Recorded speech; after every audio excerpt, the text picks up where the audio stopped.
देखिए यहाँ पर टर्म है लैंग्वेज लर्निंग। होता क्या है, language learning refers to the process of acquiring the ability to understand, speak, read and write in a new language.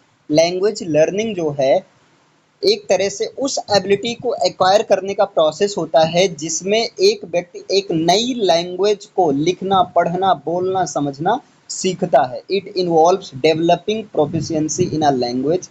Language learning जो है लैंग्वेज में एक तरह से प्रोफिशिएंसी को डेवलप करना इन्वॉल्व करता है, अदर देन वंस नेटिव और फर्स्ट लैंग्वेज। मतलब एक व्यक्ति नेटिव या फर्स्ट लैंग्वेज के कंपैरिजन में किसी दूसरी लैंग्वेज को ज़्यादा प्रोफिशिएंसी के साथ बोल सके, लिख सके या जो है अंडरस्टैंड कर सके, इस चीज़ को सिखाता है language learning. Language learning can take place through formal instruction in education setting, self study using language learning resources, immersion in a language speaking environment, or a combination of these methods.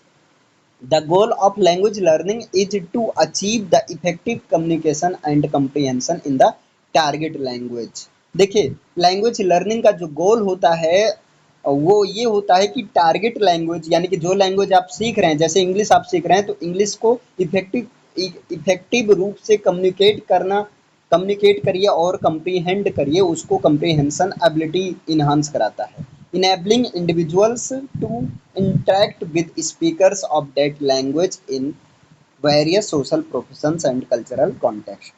अब यहाँ पर देखिए language learning for specialist, एक जो है specialist के लिए language learning होता है। Language learning for non specialist एक जो है उनके लिए होता है जो कि स्पेशलिस्ट नहीं है। लैंग्वेज लर्निंग फॉर इंस्ट्रक्शन, और एक इंस्ट्रक्शंस के लिए लैंग्वेज सीखा जाता है। Language learning for social purpose, और एक सोशल पर्पज के लिए होता है। चार तरह से लैंग्वेज लर्निंग होता है, language learning for specialist, language learning for non specialist, language for instructions, language learning for social purpose. अब डिफिनेशन की बात किया जाए तो learning is the acquisition of habits, knowledge and attitude. Language learning या learning जो होता है एक प्रकार का ये नॉलेज या एटीट्यूड को एक्विजिशन करने की, एक्विजिशन होता है मीन्स उसको जो है एक्वायर करने का एक प्रोसेस होता है। It involves new language it involves new ways of doing things. ये जो है किसी चीज को करने का एक नया तरीका जो है खोजता है। एंड इट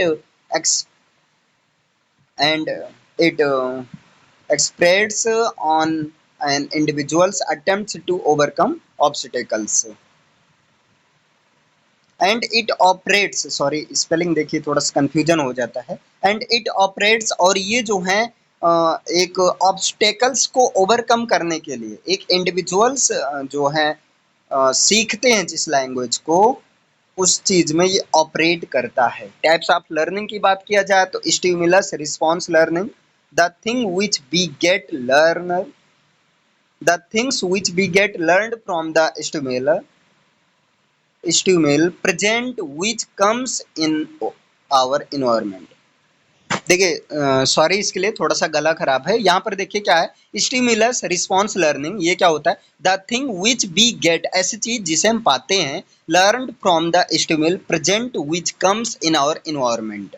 नेक्स्ट है आपका perceptual learning. In this type of learning we learn the things which comes in our perception, जो हमारे अंदर परसेप्शंस के थ्रू आता है। नेक्स्ट है आपका visual learning. This type of learning in which we learn by visualizing the objects of things, यहाँ पर चीज़ों को विजुअलाइज करते हुए हम सीखते हैं। Motor learning, in this type of learning the person learns from movement of various body parts, different type के बॉडी पार्ट्स की हेल्प से जो लर्निंग प्रोसेस होता है उसको मोटर लर्निंग कहते हैं। नेक्स्ट है problem solving learning. This type of learning in which the person learns to solve their problems. देखिए इस प्रोसेस में जो पर्सन होता है, जो लर्नर होता है, वो प्रॉब्लम को सॉल्व करना सीखता है by facing obstacles in their life, अपने लाइफ में ऑब्स्टिकल्स को फेस करते हुए। नेक्स्ट है आपका attitude learning. In this type of learning a person learns from his attitude, मतलब वो अपने एटीट्यूड से सीखता है। Pair associate learning. In this type of learning, a person learns by linking the objects or events to the learning material which is almost familiar to the content of learning। तो I hope ये समझ ही गए होंगे। तो ये है आपका language learning and there types.